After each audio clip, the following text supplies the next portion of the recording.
Hey, welcome back to Setting the Screen, everybody. A Jeff Needs Help production.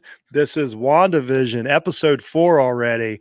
And we're going to call it Please Rewind because we decided to name them if they weren't going to. We know it's not actually called that. And with me tonight, my partner, the lead investigator, which is appropriate for this episode, Stephen Gillespie. Stephen, how are you doing?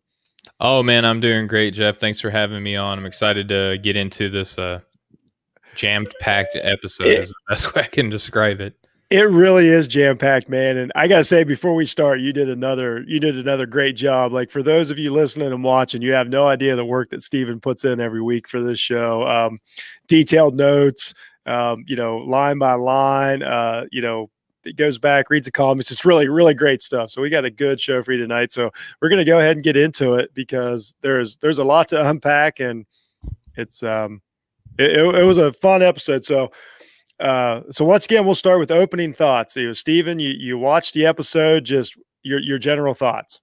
Well, first off, just confused, like what's happening right now, I think. And just going off of the notes that we have here, what we see at the beginning with Monica Rambeau being the first character that we see actually being phased back together after the snap. This is the first time that we've seen anybody piece back. So that was interesting because we didn't know what we were watching right from the very beginning because we've never seen it before. Overall, though, it was a great episode. It was kind of weird, and we'll talk about why, but it was a weird but really, really, really, really, really good episode. Yeah, I totally enjoyed it, and I thought that something big was coming for episode 4, and we got it. Essentially, we got what looked like my knee jerk. When I do the sports show, I talk about my knee jerk reactions. My knee jerk was it looked like a Marvel movie, the Yeah. quality of a Marvel movie when it started. So now I feel like we're in, like, say, the middle of a long Marvel movie, which makes me really happy. That's exactly what I want out of the show, and I couldn't have been happier about it. So just in general, I was good to get the what do you want to, let's call it, the real world MCU it brought Yeah. into it, and then the characters that they brought in, I was really happy about, especially one of them, and we'll get into that. So overall, I was pleased. I was pleased with the episode, and I was pleased that it a change of pace. So Yeah, here and we it go. felt like just one more quick thing. Now that I'm thinking Yeah. about it, felt like the director's cut of everything that we just saw. Like that's the best way I Ooh. could describe it. Yeah, that's a great way to describe it. Kind of a behind the scenes. It really, what it did as far as us, like, we consider ourselves an investigative team on WandaVision. And it's funny because they unraveled a lot of the mystery, and some of the stuff that we guessed was totally wrong, and some we nailed. So many different things that we'll get to, but it really took some of the mystery out of it, but it also added more. Yeah, and also too, I just thought of this. That's what I love about the show. Like I've prepared like days for this, and more things just pop into my head. Jeff, you know how we were talking about our recommended reads with some of the Wanda and Vision magazines, and we say every so often they go back and basically recap everything that had happened up until that point. Yep, I just realized this. Marvel did a fantastic job of keeping in line with the comics because they 100%. did a recap episode, but made it awesome. Yeah, exactly. And we did talk about that last week. How cool it was when you're reading an issue and they flash back to an issue that might be 20 years before that, and that's exactly what we got. We got a flashback episode that wasn't like just showing us the same thing. Really cool, really cool. Yeah, So very let cool. let's get into it, man. There's a lot to there's a Yes. lot to unpack here. So we start. You brought it. We're in the hospital.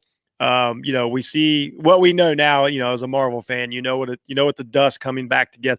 Oh, first of all, I forgot to say, if anybody's listening for the first time, totally spoiler filled episode we're about to do. I apologize Absolutely. for not saying it. Go back and watch and then come back and join us if you need Oh, to. absolutely, absolutely. So we're in the hospital. We see the dust that we know is from the snap coming back together.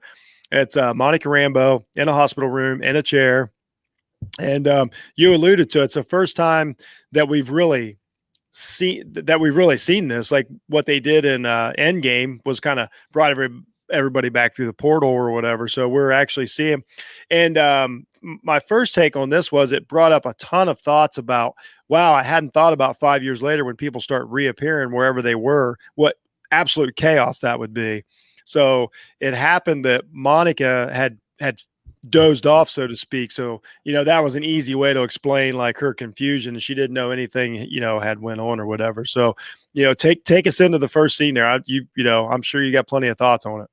Yeah, I'll just touch on a couple things. You mentioned that this is the first time that we've seen anything other than people coming through Doctor Strange doing the whole ring trick where he makes the circles, and it's just like at the end of, when we saw, you know, uh, Nick Fury driving around and everybody disappearing and we see a plane fall out of the sky and stuff like that. People being phased back together look to be just as chaotic in this Yeah. episode. We see, Monica's being reassembled back together. She looks at an empty hospital bed. She gets up, runs around. She's running into people, just getting phased back together directly in front of her. People are scrambling around. The hospital is at max capacity all of a sudden because they weren't expecting people to be coming back together. And, before she does anything, what was really interesting to me, Jeff, is that we hear a lot of the audio from, just different bits of Captain Marvel brought back together. And Monica doesn't come back together until she hears Carol Danvers say Lieutenant Trouble, and then her eyes come back open. Yeah, that was weird. And we'll get into it later, but I think there's more to that than, just like trying to let people know who she is and stuff. There's something to that. And then something I thought of, well, we'll get to it here in a minute. It's a little ahead of it, but yeah, then so she sees the empty hospital bed, runs to the hallway.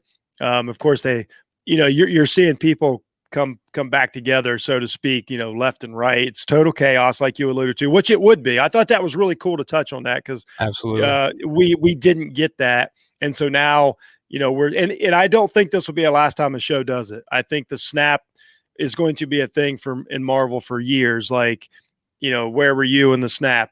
Every show can begin. It's an easy origin story for everybody now, like to show like what that happened at the moment they came back. So I thought that was pretty cool to allude to that. Because normally what we saw before this is just somebody like a phone call or something. And so that was pretty cool. So Monica looks over, sees the hospital bed, runs to the hallway. This is where she meets the doctor, who is like obviously confused and surprised. And to be honest with you though, like to us, we know that everybody came back, but we're supposed to believe at this second time this doctor handles this as calm and cool as she did. Yeah, but when keep in mind, like what we got to remember is when people will snap back, it was instant. It wasn't gradual. So like she almost acted like, oh yeah, people have been coming back for a while. Instead, she is seeing hundreds of people come back all at once. I mean, how many people in the hospital, half of them people coming back all at once. So I thought the doctor was a little calm and cool. Maybe that means something. Maybe the doctor was too calm and cool and handled it too well, and that she's another ancillary character. Or perhaps maybe she just got used to everybody disappearing in the first place and like anything could happen now, Well, I thought about that, but what my thought was, Owen, I guess, okay, let's dig into this a little bit. Just being Mephisto's advocate right now. That's all I'm saying. Here's a reasonable explanation, because my initial thought was when everybody vanished, it was instant, and that was it. It happened one time, everybody vanished. It was a mystery. But what I guess I do realize is the video footage and all that didn't disappear. So people have had 5 years to watch and constantly reconstruct this and figure out what went on. So, but still, when they came back, I thought it would have been more like, what's happening right now? This is the craziest. And think of how many people like she knew that vanished. So my concern, like your immediate concern would be half the people you ever met might be coming back also. So to me, it felt like she'd been a little more panicked. So I don't think the doctor's an accident. Or it may not be an accident, but it could just be at some point someone has to tell us what's going on. You know what I mean? Like it could just be like someone has to explain what happened to her mom. Like someone has to do this type thing, It's not as fun to think like that, but no, that's very possible. And that's why I said a little convenient, but that's fine. So, she finds out her mom has passed away, which her mom is Photon. And then, we didn't know that at first, right? Like that was cool. Like they touched on Photon, which in some of the other universes that Monica was actually Photon. Okay. So her mom wasn't actually Photon. Her mom's name was Photon. Her nickname was Photon. So more than likely Monica is still going to be Photon. Good point. Yeah. Yes. So that's where the name came from, on the plane and Captain Marvel and all that. So then she finds out that, and of course she's, heartbroken. And then so we jump to, the next stage. It's 3 weeks later where it's Sword headquarters.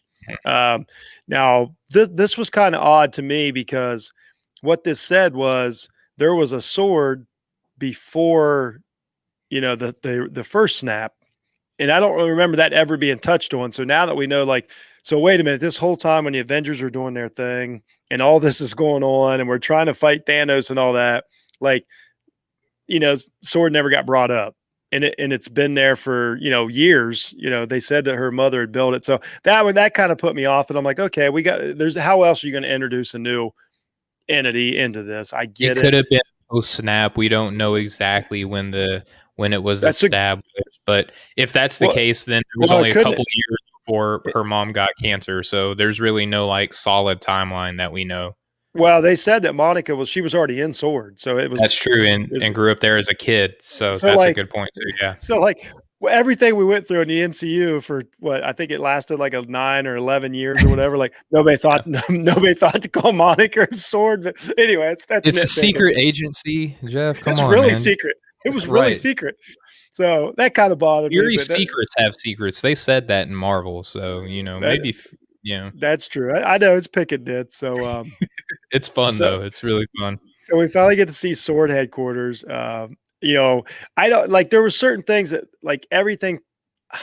See, this is where it was more like a Marvel movie. So like you got on here, Monica goes up, and of course her card doesn't work to get in, the door. So they got to introduce her boss, the acting director Tyler Hayward. Yeah, let's talk a little bit about Tyler, who I tell you right now is obviously a bad guy. Has like 100% a bad guy. Knows way too much, is way too nice. We're introducing Monica as the good guy, so therefore Tyler has to be the bad guy. He absolutely how it works. And we don't know because we're in a universe to where is he a Skrull? There's so many things that he could be.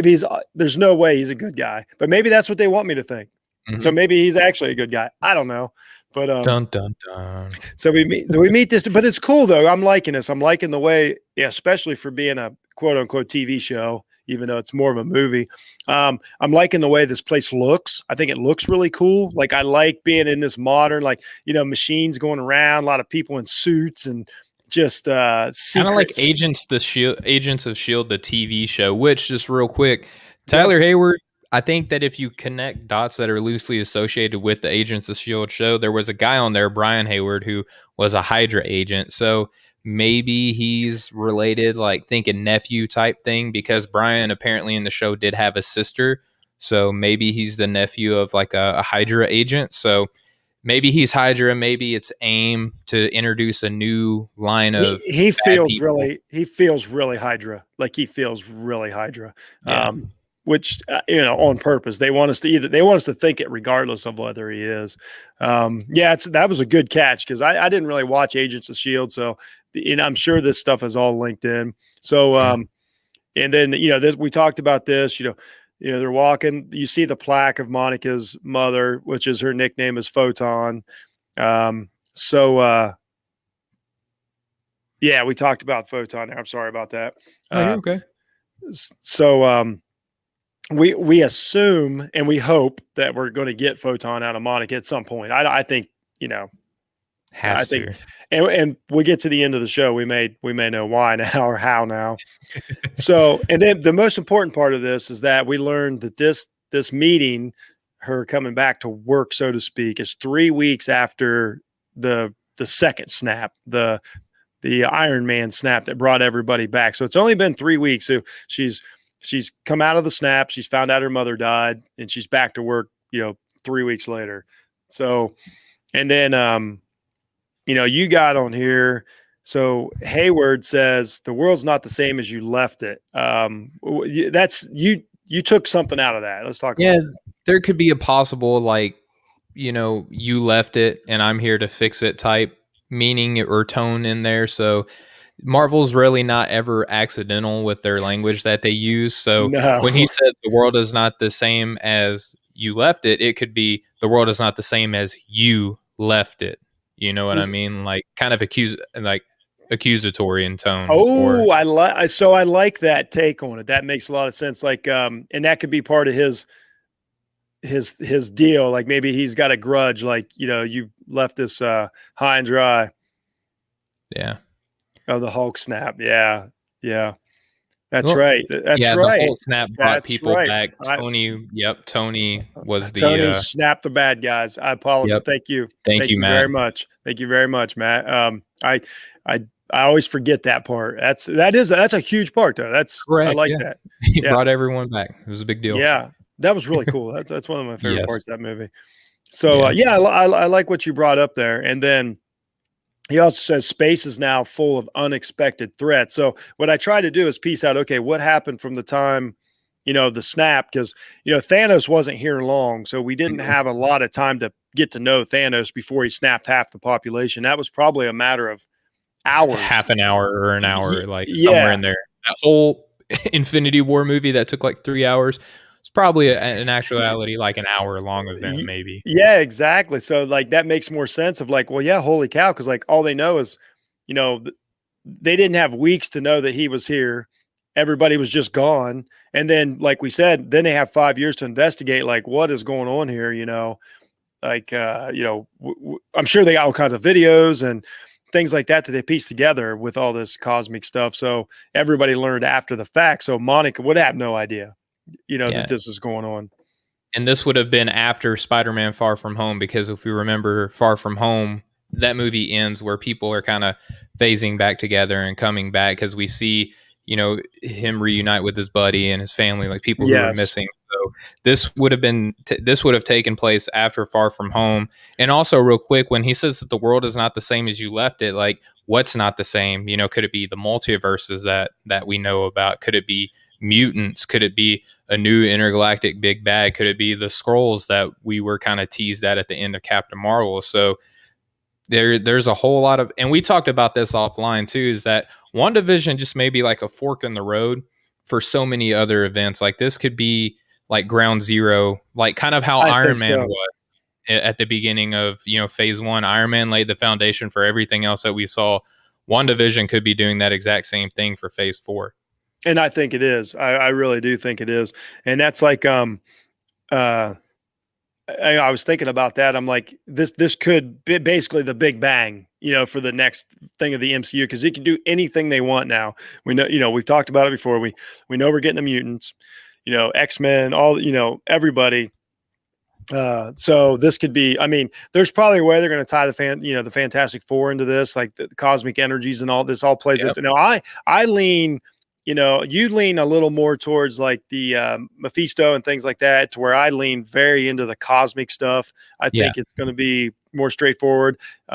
That's just my opinion. With the whole sword thing and the Skrulls, just because of that, and we know what's coming up. We know Captain Marvel's coming up, and I really think that we may We get also know that like Doctor Strange is coming up too. I So know that's going to bring up that fork it could aspect. absolutely be both. You're And this going down episode, one road and I'm going down the other, which and is this cool. ep- We're covering it, all of our bases. yeah, and this episode lets us really cool. So what happens is, Hayward, tells her she's grounded. Here's what's funny about that. We have no idea what that means because we don't know anything about Sword. We just know she's grounded. I assume some sort of space flight, New Frontier kind of stuff. We have no idea, which I think we're going to find out. I would assume We see the spaceships at the end of Captain Marvel, so Yeah. maybe that has something to do with it. Like maybe that would be the only other alternative that I can it think has of. to be tied into Captain Yeah. Marvel. So I believe we're going to find out what Monica Rambeau did, for Sword before the snap. There's no way they're just going to leave. He just says you're grounded. But we're like, from what? Like, it doesn't make any sense.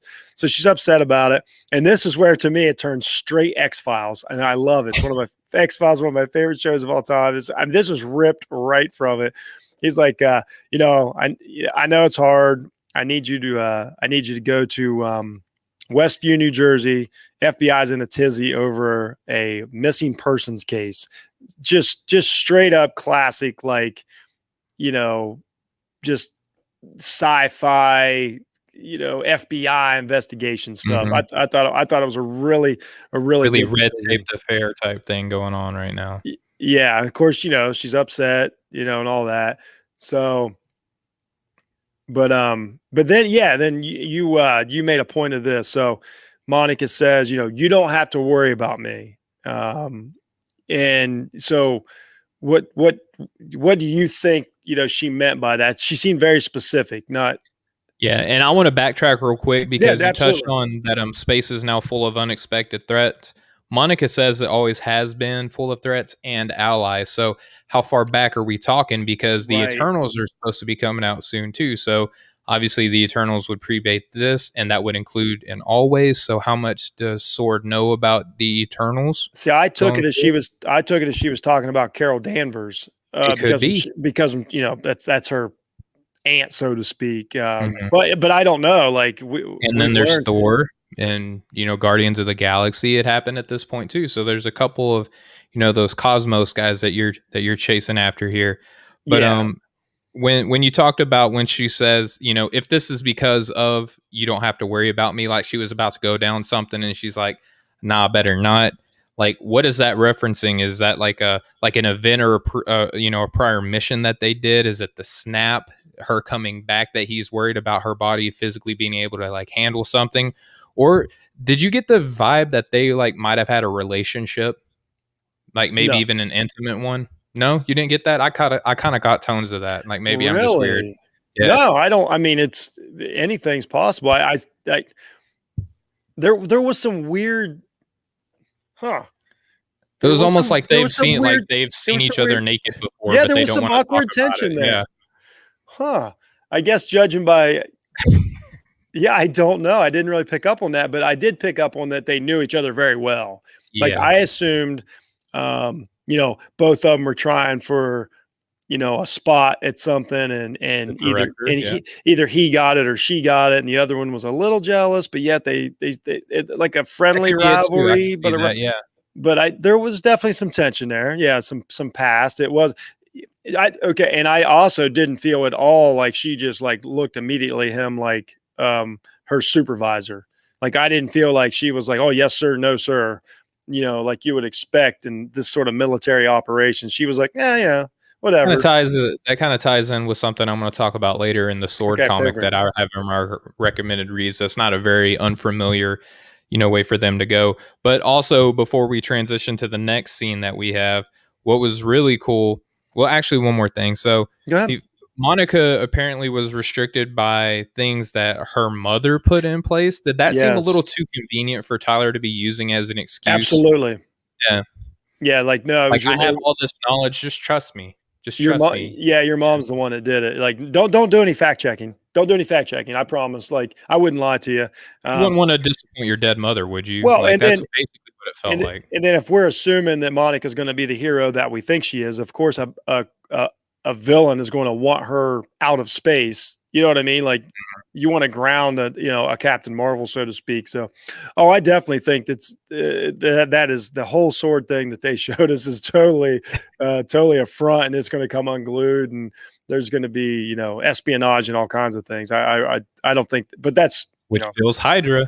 That feels Hydra. it's yeah, it feels very Hydra. It Could feels be very. aimed, though. Marvel could just be introducing the next, like, group of bad organization, you know? They might even make up one. I don't know. They usually don't do that, but I mean, I guess they can do whatever they want at this point. But there's something fishy going on there.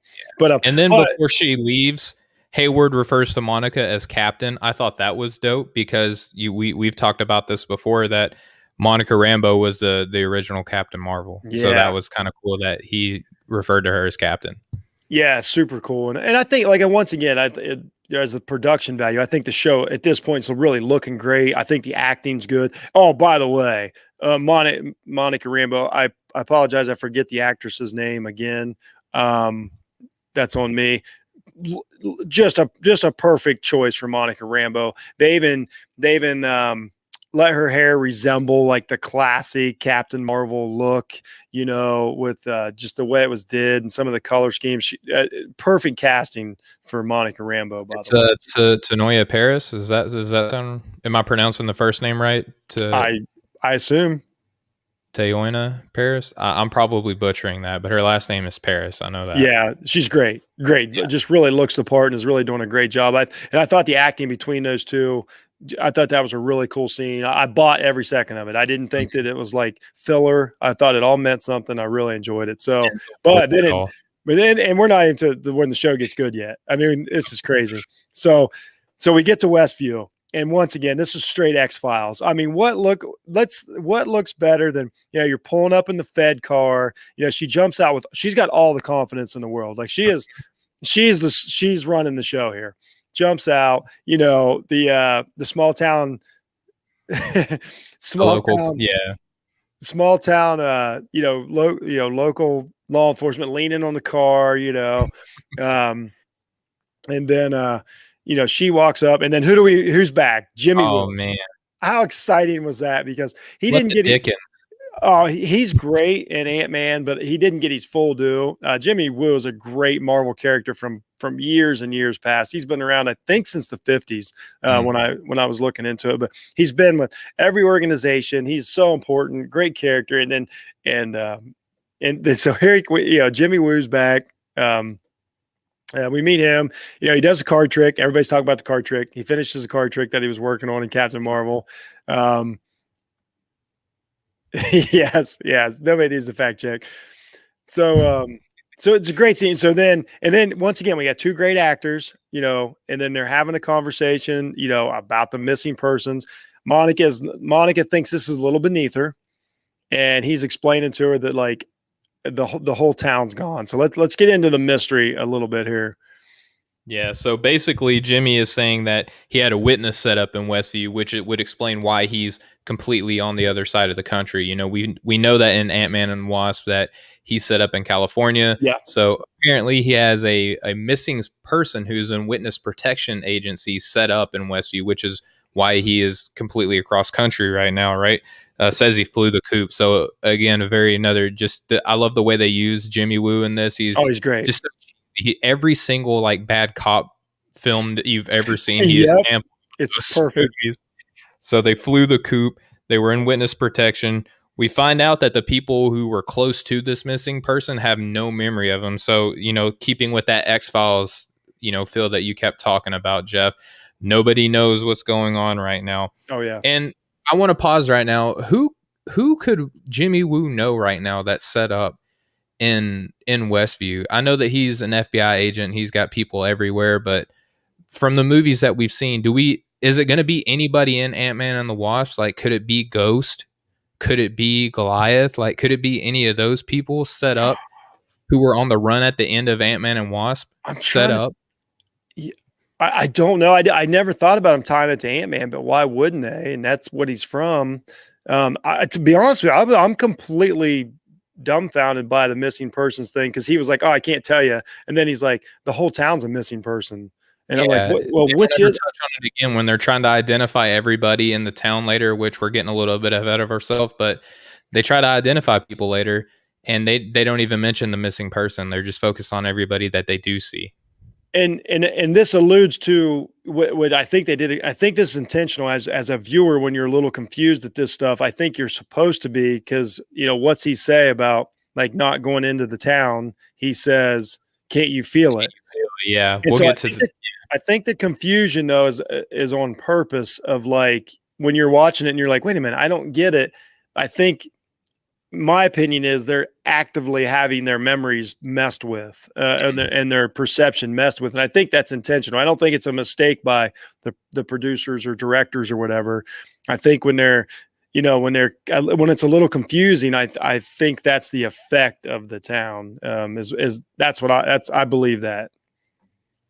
Yeah, that makes sense. And then we get into Wu and Monica starts talking. They bring up the local officer who eventually says there's no such place as Westview, right? Really cool. Really why are cool. they on the border? Why are they just chilling there? I have no idea. I don't know. These guys seem like part of the show. Like, they don't seem like an accident. Like, I don't know if they go out and just get the best actors they can get to play like 30 seconds in this show to throw you off. Mm-hmm. But the cop that spoke the most, I was like, I want to know more about this guy. I automatically Right? want to know his backstory. Why do you shave your head? People that shave their head, there's always a reason. It might Yeah, be bald bad, but people are bad in movies. there's always a reason you shave your head. Like you don't accidentally, like there's something there, like that guy right there has a purpose. I don't know if he's gonna like, and you can tell he's a good actor. So Mhm. is he gonna show up in 5 episodes and be a bad guy? I have no idea. Or do they just go get good actors to throw us off? This is this X-Files type stuff. You never like it's so when I say ripoff, I mean it's a compliment. I loved it. I'm so excited right now when I'm watching the show. I am so thrilled because I've said on a couple shows that it felt like X-Files to me, and then You when I have actually you got keep it, bringing it up. and then I'll take a spin off of Jimmy Woo and Monica Rambeau, buddy cop movie any I day of the sure week. Sign me up. They yes, were, absolutely. but they're such good actors. The chemistry is great. I really liked it. And like you said, he's like, there's Eastview is what he says, right? Which is way Okay, too like not even trying to make it seem like nothing fishy is going on at this moment, like exactly. "Oh, we're just going to change the cardinal the direction that the town is facing. Like Yeah, we're just going to do that. That'll fool everybody. It's just it's too coincidental.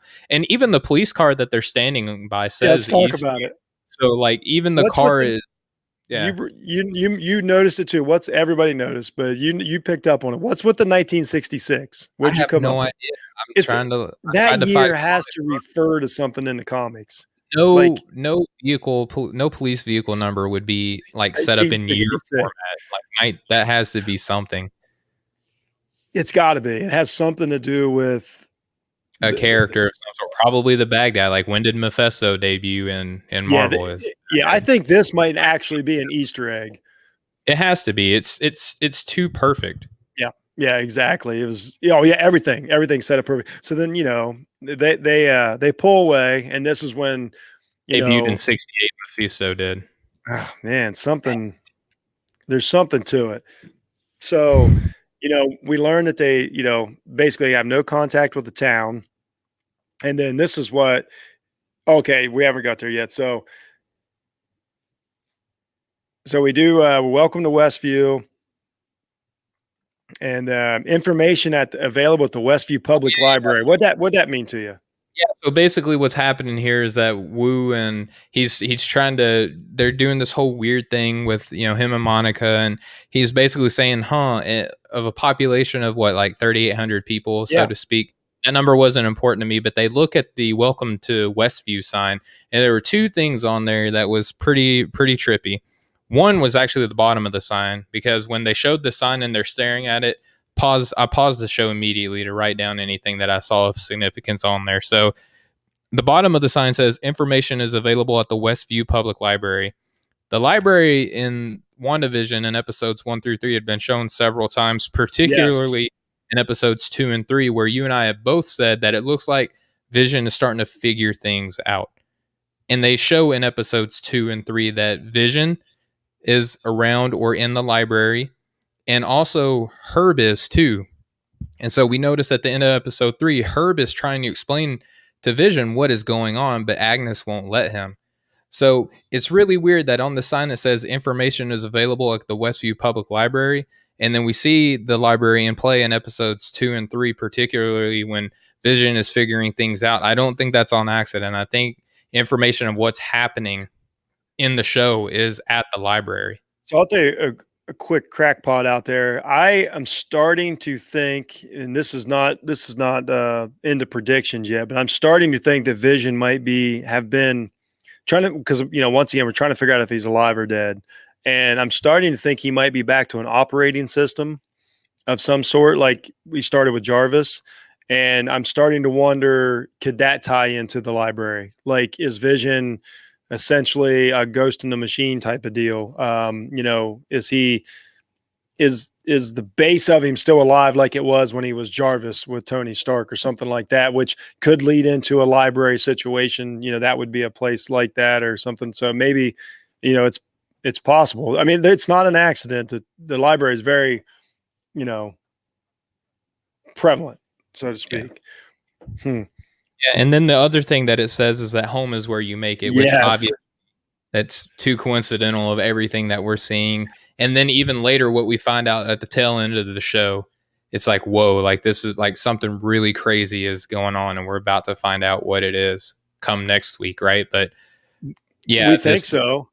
where you make it is too perfect for what's happening. What do you make of the Westview Eastview thing? Just in your opinion, is there a Westview or not? Like Wu is like there's a Westview, Monica's like there's a Westview, and then the policemen are like there's no Westview, there's an Eastview, Yeah, and and then they just dropped it.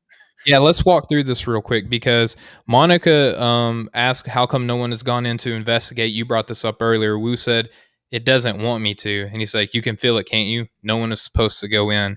And then, Monica asked, how come no one's memory, or like why are the people who have been affected?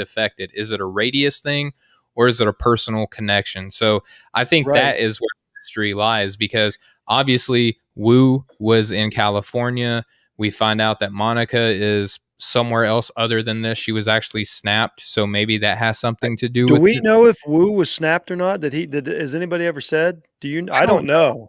I know that there was like several times where people were interviewing like the directors, and they were asking like what characters that weren't in the movie were snapped, and some were confirmed, some were denied. I don't know exactly who in the zoo So is was. that the separation here? Because Monica is totally more logical about all this, and she was snapped.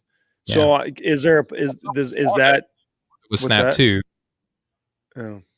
and she's in there. So I don't know if the snap has any effect on who's in or not. Monica Maybe has Monica has yes. some sort of power, and that's all we assume it's going to have to do with her superpowers. But she's just not buying the BS like everybody else. There's something different about her. So That's why and she's going to end up being a superhero at some point, because she's she's special going to like be a that. superhero. Yeah. So yeah, I thought that was cool when Jimmy said it doesn't want me to. I thought that was great. It really made it feel like a living snow globe. Yeah, really. I thought that was a great line to really set up the feeling. But then Monica's like, "Nah, I'm good." Um, Yeah, she flies in a drone in which really super cool. As soon as we see it, we know what it is, right? the drone, it's very futuristic looking, right? And it'll Yeah, show up later in the show. We'll talk about it. Like, it doesn't look the same at a different point, but when they fly this in, it's got all the cool, like, geometric angles and stuff like yeah. that. It looks high tech, scientific. They fly it towards the town, and it disappears through the energy field.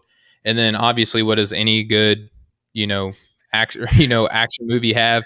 Someone who does what they're not supposed to do, Yeah, right? Monica walks up to this energy field, and she yeah. sees it. She starts seeing the little, I don't know what you call it, like the little waves or microwaves or whatever it is, like it radiating. Microwaves, yeah. She can see like, oh, hey, cool, this is an energy field. And then Wu is like, be careful, careful, don't do that, don't Yeah. do that, no. And then she's like, obviously, you know what happens when you do that. The person that you're telling not to do that Is keeps doing what they're doing. Now she phases through the energy field. Does it look like she was sucked in though? Like something like reached in Oh, and yeah, reached. yeah, she was pulled once she got there, yeah. What do Which you think what's did that? Was that the energy field, just the current of the energy field, or do you think that like something literally jumped out and grabbed her? so if we're gonna keep believing or we're gonna keep assuming that this is all Wanda's, you know, doing, then I will assume that it's like, well, then it's contrary later. I was gonna say we're assuming that anybody that messes with it just sucks them in, Nope. but then it doesn't because later in the show we find out that Wanda could be surprised. So now I have no idea. It has something to do with Monica specifically. All this has something to do with her specifically, the way she handles this, and they intentionally don't want us to know. But Mhm. it's something to do with her energy or something that makes her a little different. Why nobody? Because if not, Jimmy would have said, "Yeah, hundreds of people just keep running in there, and we're losing them." And then we Right. know, and then we also know once you're in the town, there's no children, so it's Mhm. not actually a real town. Other than the twins. Yeah, it's not actually a real town because it just doesn't look like it's obvious that it's not just a town like that no one can see. It's a faux Mayberry. Yes, exactly. So that's Yep. what there's people that believe that it's there and it disappeared, and then there's people that believed it was never there, like the policeman, and Yeah, that's the selective mystery of it. amnesia. Right. That's the mystery of it that we don't know. But there's a lot of magic at work here, for And sure. so we get this alien suspicious activity happens. An FBI agent is there to witness it. So what happens next, right? So now we go into this 24 hours later segment of the show. And Jeff, how pumped were you for Darcy to show up? It was pretty cool. I like her as an actress, anyway. I like any characters that were in I like any characters that were in any of the MCU movies. You know what I mean? They're all special to me.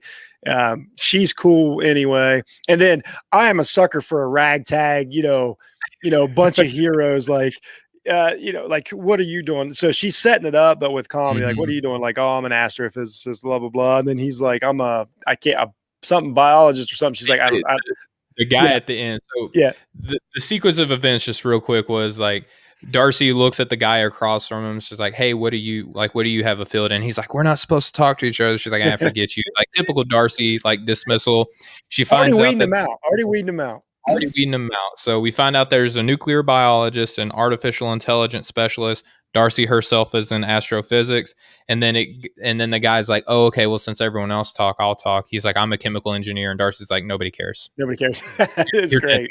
Really set her up and allowed her to do her thing. Of course, why wouldn't you? Great actors. Oh, she's perfect. Cat is awesome. Love Cat. Yeah, she is. So super cool moment right there.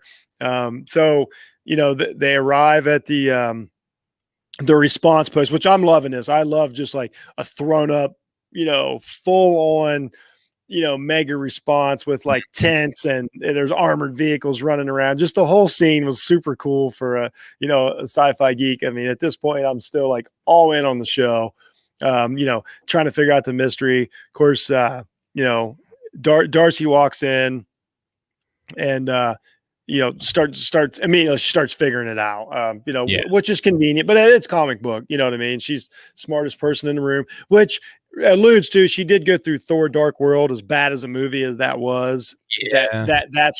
That's why she's there, is because of what she went through there. So the things phasing in and out of that whole episode, like falling through. Exactly. Yeah, I mean, that's why she's pretty. So that was cool though that they did that to give her some validation. Like, wait a minute, you got all the people in the world, and you called in Darcy from Thor. Yeah, but with her experience, and she is a doctor now. That's right. We gotta. She we don't know what Natalie Portman's doing right now either, but we do know that Love and Thunder is going to be coming out soon. So don't it like if there's a chance we're going to see Natalie Portman in this series? Like, I just can't. It's too much. It's too much. It's too much. But I think we're going to. Oh, and one thing real quick too, Jeff. When Darcy walks in, she sees a drone fly through the field. I don't know if you picked up on this, but it makes that noise that we kept hearing in the episodes that we were watching of WandaVision. You remember every time they heard a noise, like something happened? No, I didn't. That makes that they kept hearing the stuff like hitting. Oh my gosh! But then Wanda's erasing it all. That makes so much sense. So that's what these noises were. And once again, Vision's unaware. What is Vision at this point? Like, he's aware, but unaware. He was hiding in the bed, covering his face with a blanket. Remember? Yes. Oh wow. So Darcy detects the wavelengths, which is, I mean, this is what's really going to kick everything off. She says she needs an old TV, a really old one, not a flat one. Not flat. Yeah. So she's going to translate WandaVision, the television station, so to speak. And she picks up this stuff called CMBR, which is actually real. I looked up to see if this was like a Marvel thing or if it's real. Apparently CMBR is real. There's a theory that this is like, it's called cosmic microwave background radiation. And basically people believe that it's from the Big Bang. If you believe in that theory, that this radiation. I think did they even say that? Yeah. It's Tyler Hayward explains what it is later because That's Darcy's right. actually surprised that somebody other than her knows what this is in this show. So yeah, she is conveniently genius, but that's fine. I don't mind. And then there's another frequency superimposed on the CMBR, which why wouldn't it? Is very in keeping with your X-Files that feel that you want, right? Yeah, which it still brings up the weird mystery because why is, like, if Wanda's doing this, why would it broadcast? That doesn't make any sense. Like, why would it just, unless they're just saying it's just straight radiation, but maybe it's the Big Bang thing. And that's what a lot of people think this is the start of a whole new MC universe. They can do whatever they want. So maybe that's why they're doing it that way. But still super cool, super cool. And did you And then notice too on the piece of equipment, Jeff, that one of them it says Lexington Instruments? Like this is when Darcy first picks up the WandaVision show in episode 1. The name of this detector is called Lexington Instruments, which I believe is a nod to Alexander Lexington, which is a mutant in X-Men who this uses is why you're the best electrokinesis. you're the best in the business, man. You might be the only person that discovered that. That's a great job. That is a Yes, great job. an electrokinetic mutant name appearing on this. That's not a coincidence. Not a Super coincidence. cool. Yeah, good. I would have never in a million years picked up on that. If you see spelling on anything that's visible in the show, you have to pause and look up what. You're right, man. And you've been on top of it since day one. So here's a great scene. So at this point, Darcy's set up. She's figured it out. She can watch WandaVision. Basically watching the TV series. And a lot of it's they're showing stuff we seen, some scenes we didn't see, but it's still the same show that we were watching episode 1 and 2 mainly. And then now we get they're trying to infiltrate through the underground, right? Mm-hmm. So they're dropping the sword personnel in, the beekeeper looking, that's what they that was more of was it the beekeeper? Was that AIM that they called the beekeepers? So or was it sword? Yeah, well, it's sword. They had the sword emblem on their back, but Yeah. AIM actually used suits that look like it was AIM, right? Yeah. Mm-hmm. So he's got a radiation suit. His name is Franklin for what that counts for. I can't figure out who. If you can't figure it out, it might not mean anything. No, there's a Franklin Richards who's Reed Richards' son, and he ends up being like an OP person. I highly doubt that he's being lowered into a sewer right about now. I tell you what, them Richards kids, man, they're something else. That's a whole different show. They're incredible. They're quite something. So it's pretty cool. So now we're starting to figure out, not figure out, but we know that we're watching the alternate timeline of what we've already seen in the show, because we know who this guy is going to be. He's going to be the guy that comes out of the sewer. But I thought, let's just talk about two things about the moment. The way this moment looked when we'll call him the beekeeper, crawls across the barrier. And his modern suit, just like you talked about with the helicopter, we watched it. This doesn't happen at this point in the show yet. Oh, this hasn't been yet. I apologize. This hasn't been yet. Yeah. So what's happening now is that Hayward, the director, is talking to this guy and hey, we're going to lower you in. We're going to have you tethered up to a cable. Everything's going to be cool. And then Woo's like, no, you shouldn't be doing this. We have no reason to believe that it doesn't, extend subterraneally. And that's right. Yeah. And then Hayward is like, did the FBI not miss you right now? He's like, no, sir. Softball season is over. Yeah, and Woo, the comic relief, it's always there. Yeah, that's right. I did forget about that scene. Yeah, great work. So yeah, and then we see, of course, Woo is against it, which once again, really loving Jimmy Woo, really awesome. This guy can be around the Marvel universe for the rest of his career, just doing a great job. So I like this scene here. Darcy and Woo watching episode 1 together, I thought was super cool. They're just kind of sitting there around the old-fashioned TV, and it really just felt like they were watching a sitcom. Now, here's where we don't know if they're spellbound by it and watching it. You know what I mean? Are they compelled to watch it? Because we don't know who's got free will or not right now at this point. We really don't in this universe. Because anybody knows anything about Wanda, this can spread globally if she wants it to. Everybody might be on TV. We don't. The next episode might be us watching this all unfold on TV, and that they're actually in a TV show. We really don't know. Yeah, right. But a cool scene of them, watching it and having a conversation once again between two good actors. This is when Darcy asks, isn't Vision? Isn't he dead? I don't think she says Vision. I think she says he dead. Isn't he dead? Yeah.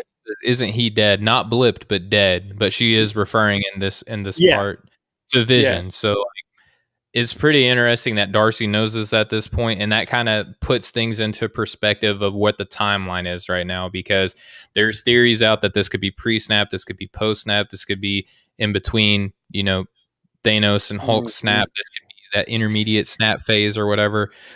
There's a whole bunch of theories running around, but this puts into perspective, okay, that Vision is supposed to be dead right now. So that kind of puts some theories to rest that or kind of in circulation now.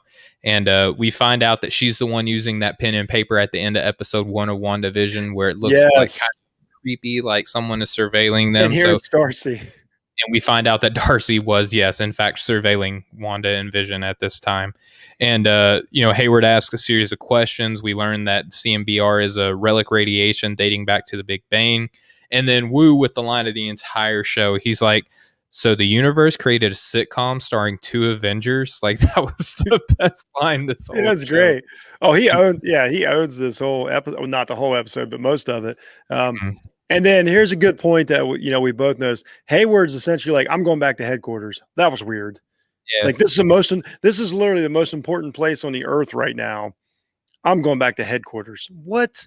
I mean, this guy's as fishy as, yeah, that's, there's no reporting to. That's what I want to, like, who's his boss? Everyone has a boss.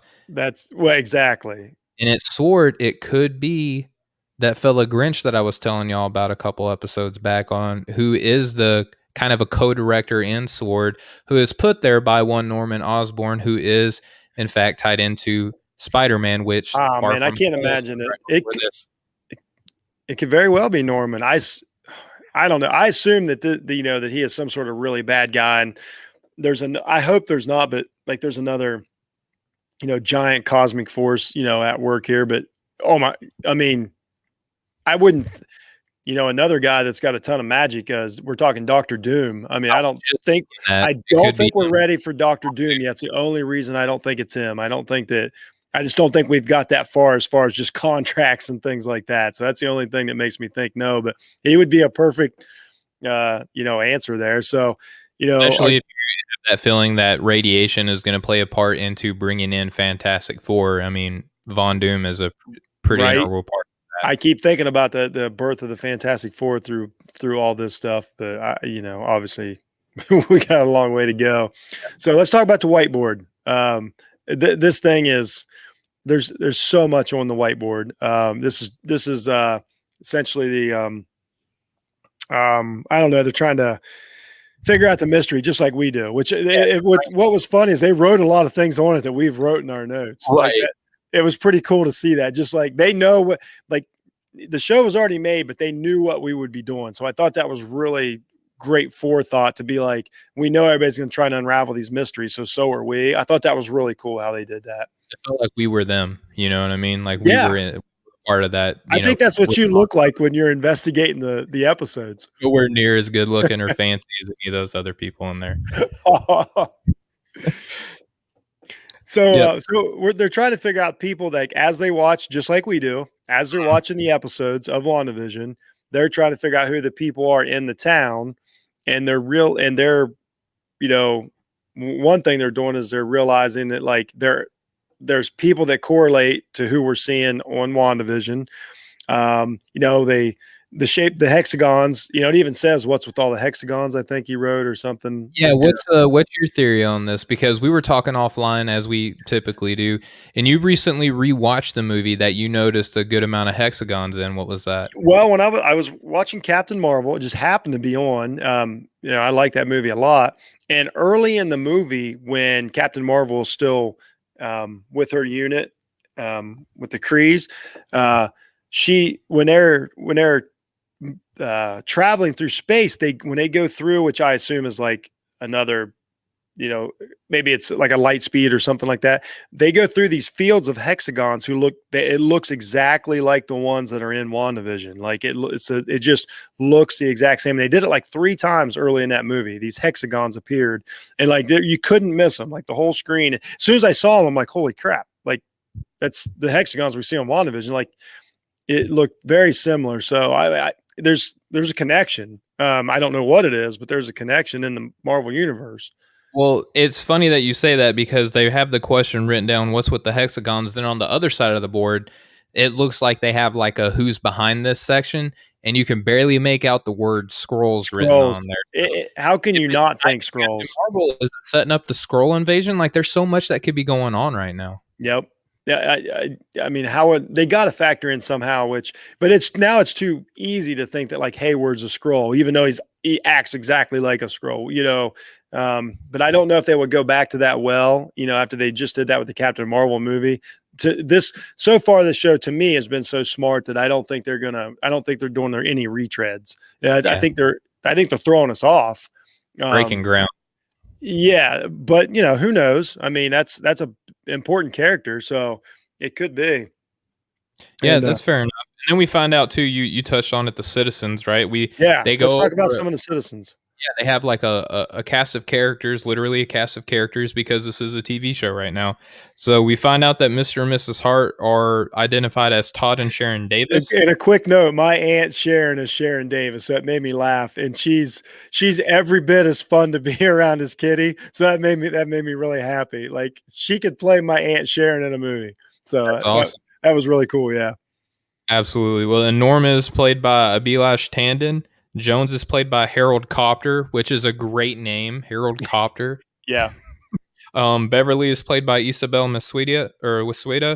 Herb is played by John Collins. Too bad it's not Phil Collins, right? And then what's interesting is with all of these kind of character profiles that they have pinned up on this whiteboard, we also see Agnes is on there, but she's not discussed at all. And Yeah, everyone else has a I noticed identification. that. Everyone else has ID tagged up there. Agnes does not. So It, what's it's just more of the mystery. I mean, we think we know who Agnes is, but that's why I is said Agnes I think I think people outside of the bubble, you know, I should save it for predictions. I think that they think that they're aware of what's going on, and I don't think they are either. Like Wanda this might be her sci-fi show. Like I really think that she's in more. I won't say control, but I think she's controlling more than what being a little manipulative. I think so. Yeah. Okay. Because I mean, they never bring it up. Like they're watching all this. None of them are like, "Oh, wonder if Wanda's doing this," because they really don't know. I mean, nobody knows. We got to remember, They don't have 50 years of comics with Wanda in them. You know, they've known Wanda for essentially, like we said, not very long. You know, she came in Age of Ultron. The next thing you know, we're here. What happened, and then Yeah. So it's not like, you know, yeah, that they know her for the tragedy and Civil War. That's a good point. I hadn't even really thought about that. That's that's why she's famous. That's why anybody would know her. So if anything, she's not revered by the entire world, even though she helped save it a couple times. I hadn't thought about that. There could be something to that, some of that guilt. We hadn't factored in Civil War at all, but that movie was essentially about her. So well, if Agnes is Agatha Harkness, what a perfect time for her to come in and serve as that like person who can teach Wanda how to control her magic. You just talked about Civil War. She kind of upstarted that because she wasn't able to contain that chemical outburst that was going on there, and she's obviously losing it at some point in this show. So what perfect time for someone to come in and mentor her to be able to kind of figure things out on her own. But that's getting a little bit down a rabbit hole. So as they're doing their investigation, they're doing this whiteboard thing. The team notices that Monica is eavesdropping on Wanda and Agnes. So they're like, okay, hey, look, there's Monica right now, known as Geraldine to the town. And that's right. looks like is she playing along, or Yes. is she under control? Is she being kind of puppeted around? No, I don't think so. And some credit to us. We've said this for a couple weeks about Monica, is that we thought she was investigating undercover. So she is not like, she was totally like playing along. Like she had all of her faculties. Okay. I think she was aware of everything. And that's just what's different about her. And it's got to have something to do with what she's done with sword or powers, whatever. But I think she was totally in the know, like, and knew what was up and was really trying to figure it out, and not like, I don't think she wanted to get caught, but she just like we said last week, she asked a couple too many questions and things went sideways. But yeah, I thought it was really cool how they showed her and noticed her and brought up like, well, that's her, but she don't really look like her. And they showed us some new like quick scenes that we didn't get to see in the show. So you knew, basically now we know the show's been going on the whole time. What we saw was just whatever, 30 minutes that we got to see at once, but the show never was broadcasting it wanted us to see at that moment. Exactly. So what we know now is that more things happen than just those 2 episodes that we watched, or Yeah, 3 because we actually. didn't see Geraldine eavesdropping on the show, No. which is okay. So just back to what I just said. What we saw in the show was what whoever is controlling this wants us to see. Why all of a sudden do they want to show a different set of what's happening to this investigative team as opposed to us, the general audience? Because this investigative team is seeing that Geraldine is eavesdropping, like trying to gather information on what's going on between Wanda and Agnes. We weren't Now, privy to that. what I think about that is that just as viewers, we just didn't get to see as much, and that was part of this episode. Is they were like, "Oh no, there's these people have been watching for what is it was about 24 hours or so. They were watching, Yeah, roughly. had to be. They're watching Yeah, all I think they watched essentially more the episodes. director's cut. Yeah, or something like that. But Okay. you might be right. Obviously I don't know, but I think Right. that's just like we were only lucky enough to see, this many episodes, but they got to watch hours and hours. They got to binge watch, WandaVision, so to speak. But I thought it was cool how they did. I mean, everything they've done with Gerald, I guess at this point, Geraldine, since she's in the bubble, we got to call it something. Played by Monica um, Rambeau, yes. Yes, I thought that was cool how just like they noticed she was investigating, and it was kind of an aha moment, like, yeah, that's what we thought too. You know what I mean? And so did Mhm. the people like in the show. So I just thought that was neat. Yeah, and then Wu drops this line because Darcy's like, is she playing along? Wu mentions with whom or else what. Again, Marvel doesn't use accidental language. Yeah. Is there a what behind this? Is this an entity? Is this like a collection of things, or is this a singular person? Like what? Right. And it's funny because if you talk about Wu now, if you look at his comic book career, then that would be totally likely for him to say everything he's been through. But if we're looking at the MCU career, he was a cop that dealt with more, basic, good guys and bad guys, like Yeah, Ant-Man and stuff. I, Like, yeah, so like, why would he say what? But then again, once again, they've had 5 years to talk about Thanos mhm. and everything that happened around that. So, FBI. is So you would think that he would be privy to more things than your average Joe. but like, I doubt that. I don't think anybody really knows what Doctor Strange did. I think everything involved in that because of turning back time. Like, I don't know if they're aware of Doctor Strange and his magic. So, Mhm. in my mind, Jimmy Woo only knows like Ant-Man and Wasp. So why would he say what? You know what I mean? Like he would say who. So that was a very telling. He said what. I'm like, he knows more than we realize he knows. And why does he? Or he's just being a good FBI agent, not ruling out anything, saying it could not be just a singular thing. It could be an entity. It could be a being of some sort. Yeah. Not Or one- it's just that feeling he's got. But yeah, that's why I'm wondering if I think everybody's being affected. That's they're even if they're being maybe not the the same as people in there, but I don't think that I don't think that they're completely of free will right now. okay, fair enough. And then we notice too that Darcy is she's picking up Easter eggs. She notices Oh that yeah. there's radio always around Wanda at some point in every episode of the show. Something no one really discussed. So is this Marvel kind of throwing it like, hey guys, you kind of missed an important I detail? do. Well, I So, don't. I didn't hear anybody say it. We just assume since we didn't pick it up, nobody could have. And mhm. I agree. I agree. We are the premier WandaVision investigators on the planet. Most we are the foremost in-depth analysis of WandaVision. Absolutely. So Yeah.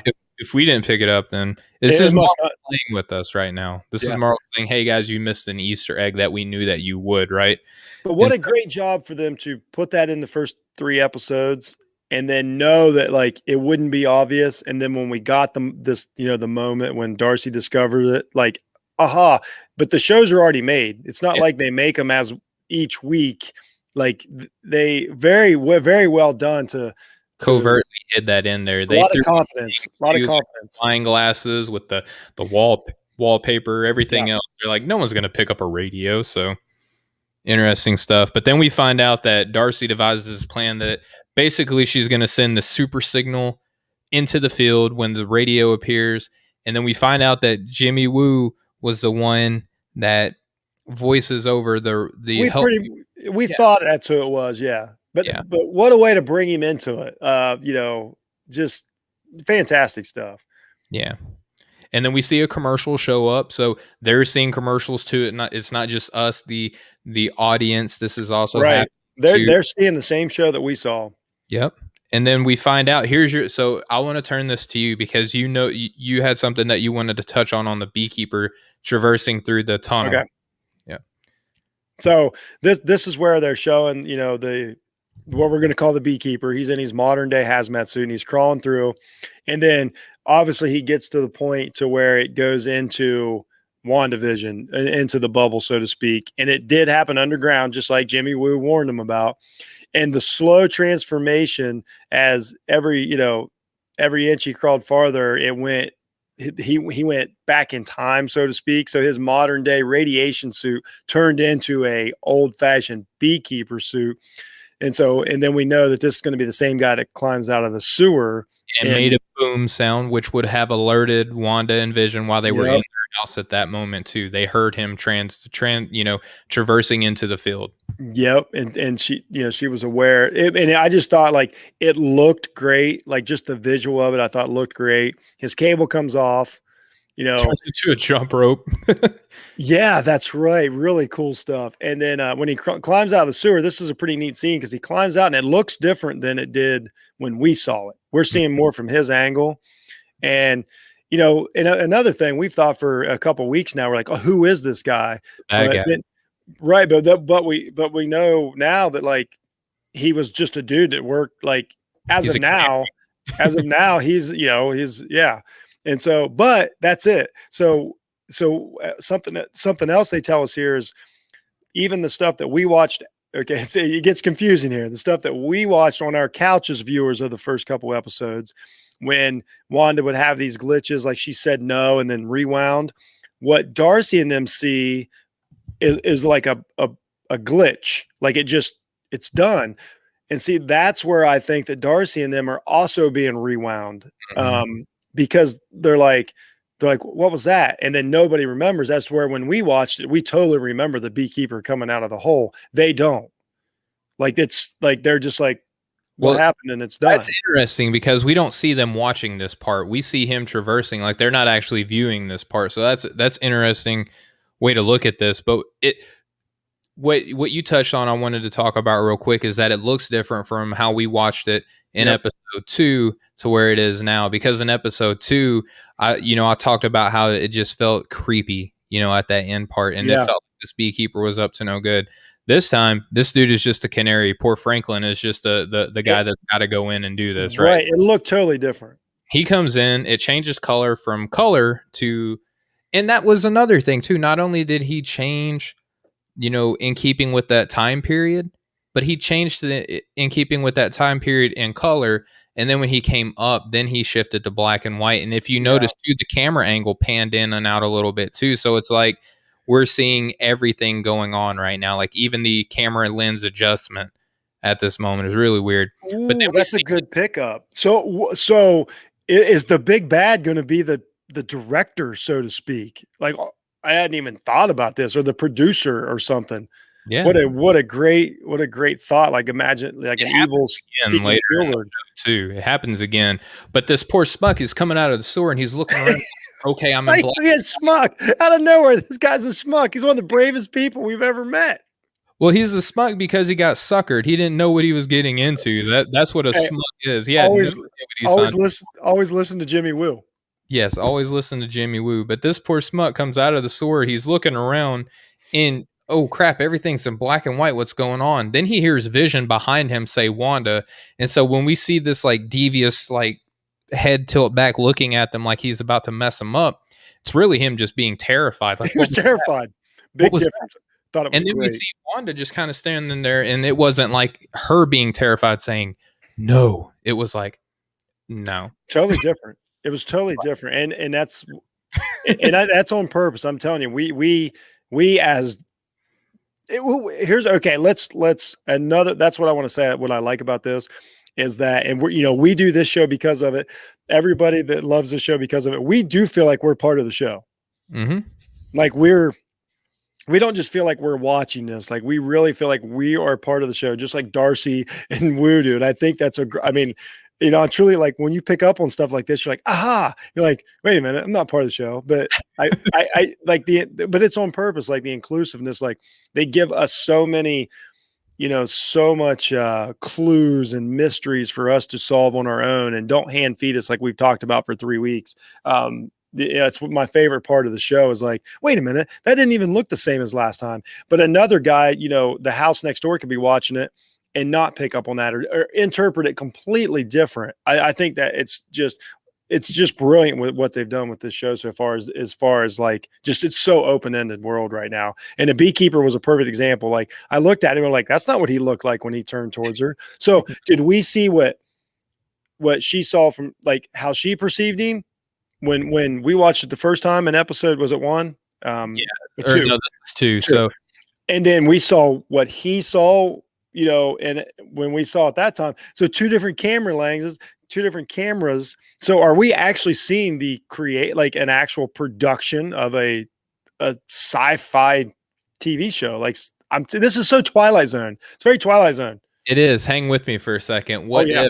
What if these are Okay. different takes? What if like, all right, run it again, start That's over. what I think. I think we might be onto something here. What if it's like, okay, we don't want you to be, all right, Wanda, you're not going to be paranoid in this one. Now, You're going to be scary in this one.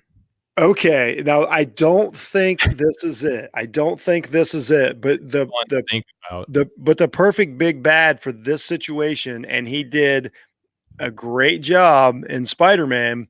It's Mysterio. Oh yes, I thought that too. This has got Mysterio written all over it. I can't imagine that that's it again. But then Could I'm be like, the wait a same minute. technology though. I'm like, wait a minute. Jake Gyllenhaal and Elizabeth Olsen and like that would be a like. It's a great that this is a guy that would do that. Now I don't think that he could control Wanda. That's why it throws me off. I don't know. If you look in the comics, he gets some pretty Oh, hardcore people man. twisted. But I this could want it to be because he's one of my favorite. though. This Yeah. could be the same technology that we found out that he uses, which it always goes back to Tony Stark. Like this was a Tony Stark invention that ended up being used by Mysterio. I don't know. Maybe that same equipment, maybe Barf is being used in here. It would, but I would, like I said, they haven't done a bunch of retreads, so I find it hard to believe that they're going to go, yeah, we just did the same thing we did in Spider-Man. But I'm just saying, like, as far as filmmaker, and if we're going to go that route, it's Mysterio. But I don't think that's it. But It's fun to think about, though. It's fun just to throw out a Mysterio. That's what I love about it. So, so now you know that happens. They don't really see it, so we go back, and now Darcy's watching episode 3, which is the most recent one that was just WandaVision. It's so confusing. This is where the twins were born. If anybody doesn't remember episode 3. Yeah. Okay, so right before this one. What's that? I said it was the episode right before this one. Yeah. So go back and listen to our recap of episode 3. Also, it'll tell you everything you need to know. So Darcy's watching episode 3. And then, oh yeah, and now she's fully engrossed in the show at this point, which is once again, I think she's more a part of it than just watching. I really, right? We're invested into it too. So is Darcy. Like Darcy is us in this show. She represents the view. I think so too. Yeah, we should get her on the show.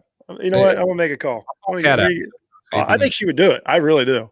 She seems like a really nice lady. No doubt. So she says, you noticed here, she says, twins, what a twist. And Steven said, everybody knows it's going to be twins. But what I do like about that, and you bring up a point with a joke, is that it is hard to remember that nobody knows the backstory like the comic book readers do. These people aren't aware of this stuff. So this is the first time that Wanda's had the twins. So I thought it was cool that they used Darcy to bring us back to Earth. Like, no, we haven't read the comics. We don't have the story already. This is all new happening now instead of it. And it brings you back to like sometimes, okay, like some of the Spider-Man movies, when they retell the origin story again, you're almost a little like, okay, here, like it's almost an eye roll. Like we all know the story.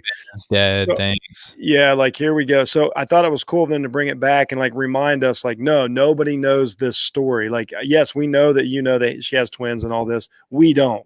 You know what I mean? Nobody knows this. So I thought it was cool of them to remind us, like, this is new to everybody.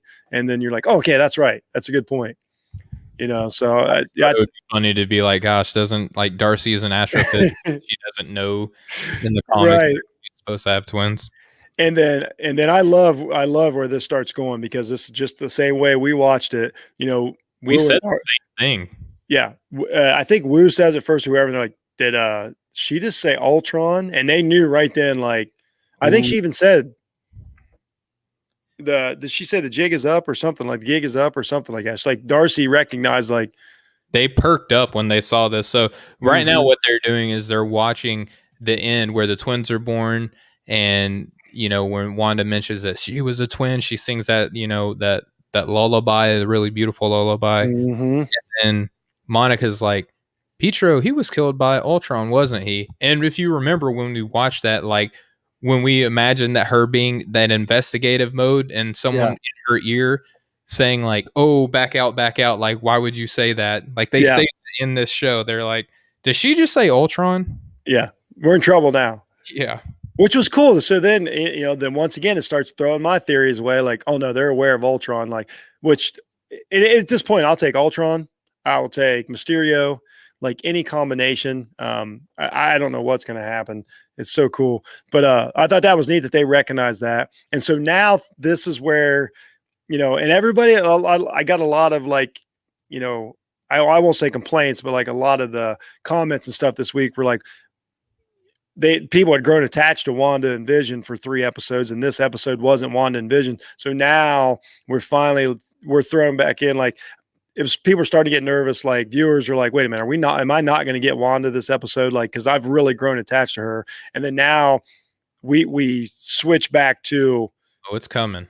We switch back to that scene. Right. So the comics that I was talking about early in this episode. Great job. It's very comic-y. There's always this point in one, right, where Vision is like, basically on life support, and Monica's like about to lose it, and then she talks about her birth story. She talks about getting into the Avengers, meeting Vision, falling in love, having a family, and then it eventually catches up back to where the comics started off at the beginning of that timeline that it falls under, right?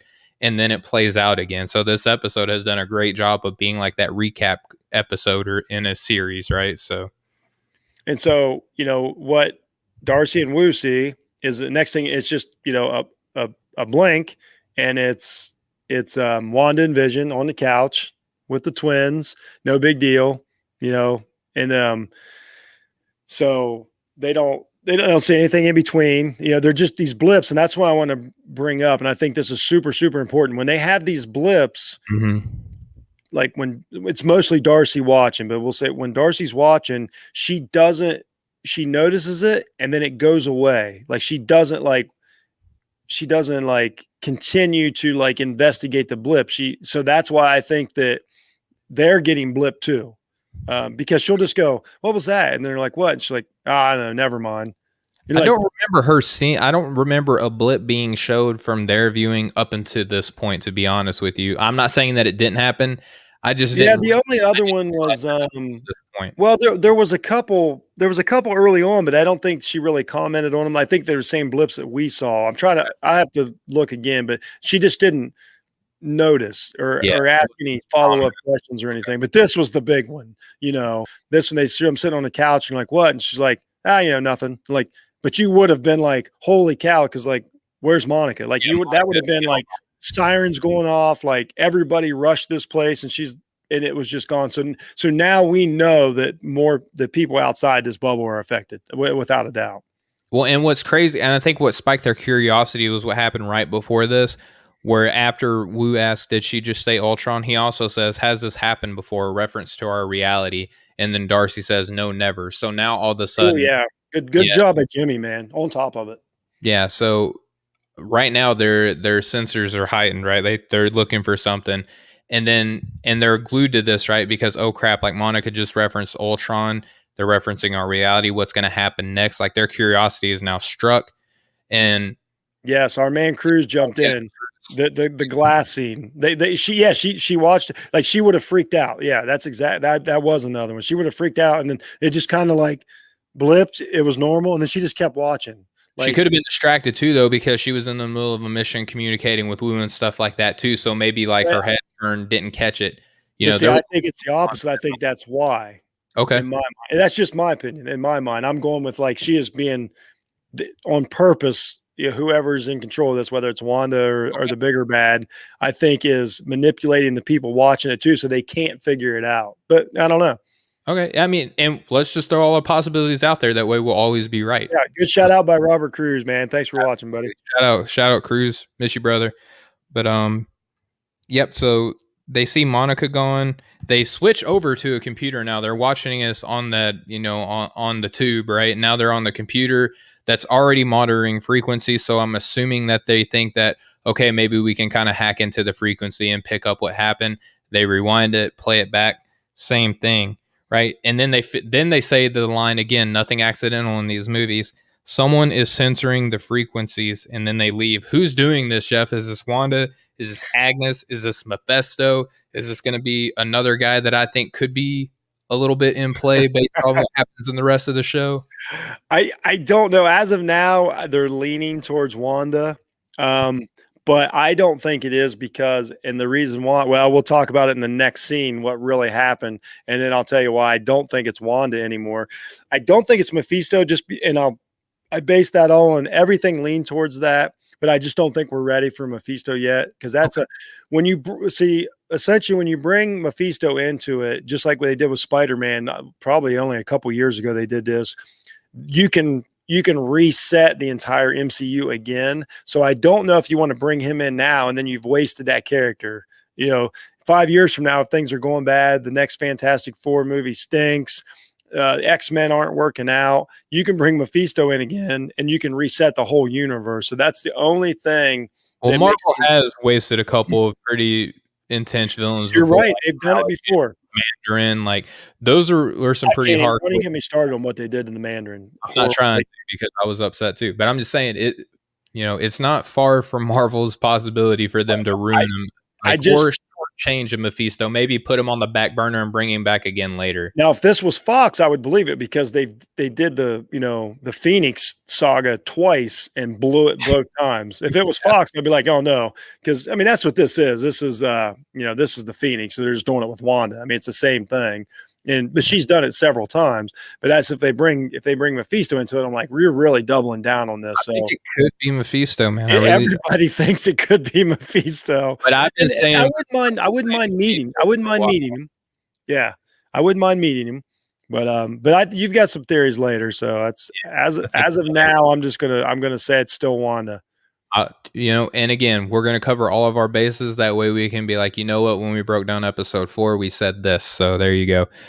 All right. So now let's get into what really happened here, Jeff. They said this is not a set. Oh, I'm sorry. Real quick, Crew says no. She noticed real quick, but then she says, it was not a submission fail. And that's exactly why I said like she noticed, and then all of a sudden didn't, and that's why she's being manipulated too. Yeah, that's how I feel also. So what really happened? 2 against 1. So y'all got it. Y'all got it. All right, so what really happened? So now we notice that it's not a 70s theme anymore. The camera angle actually pans in like it's being adjusted. Touched on that earlier with another scene.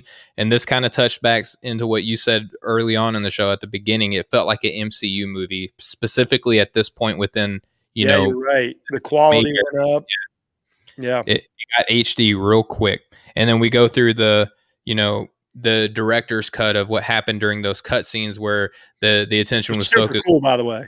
Yeah, so we don't get what's happening outside with Herb and Agnes anymore. Do we get that next episode? Do we get that full conversation coming next week? Boy, I hope so. I hope Herb says that he was gonna say next week. Do you think they'll go back to the well on this type of show again? Oh, well, you know what? We'll save it for predictions. All right. So now we get that full director's cut of what happened inside the house. We don't get Herb. We don't get Agnes. We don't get Vision up until later. It says Monica says, I'm just your neighbor. Wanda says, then how could you know about Ultron? You're not my neighbor. And then Wanda starts to conjure up her magic. And she says, you're definitely not my friend. You are a stranger. Yeah. And then when it says stranger, it focuses in on the magic, kind of Doctor Strange feel like.